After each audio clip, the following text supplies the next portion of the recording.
Negotiations between Iraq's central government and Kurdistan's regional government have been described as productive. Officials in the Kurdistan region have sent a letter to Iraq's ruling National Alliance.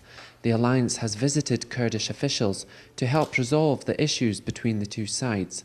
Kurdish members of Iraq's central government and parliament started boycotting sessions last month.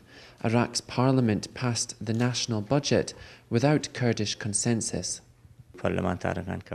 This attitude is temporary. Maybe tomorrow there will be an agreement between the National Alliance and the Kurds. That's why Kurds have still the authority and the Kurdish card is still strong. Kurds were not consulted with just in the passing of the budget. Kurds still have a strong card in Iraq. Iraq's parliament passed the national budget as Kurdish MPs and half of the opposition Iraqiyya bloc boycotted the session. Baghdad gave the Kurds a fraction of the billions of dollars requested for expenses for oil companies in Kurdistan. The Kurds also complain of unimplemented laws for the disputed territories. The areas are disputed between Baghdad and Arbil. There are also alleged unpaid sovereign and military expenses. But Kurdistan has reportedly struck a massive oil and gas agreement with Turkey.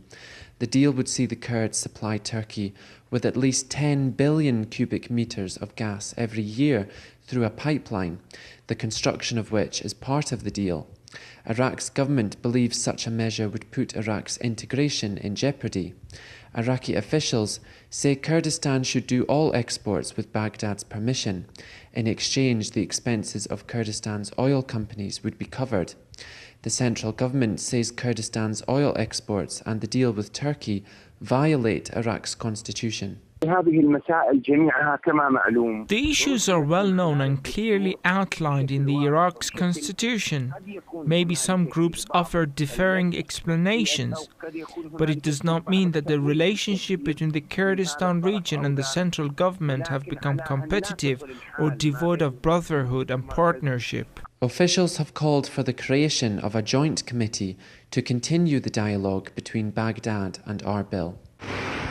The Kurds have threatened to withdraw from Iraq's central government in the past, but not followed through. The Kurds have again threatened to withdraw if the situation does not improve.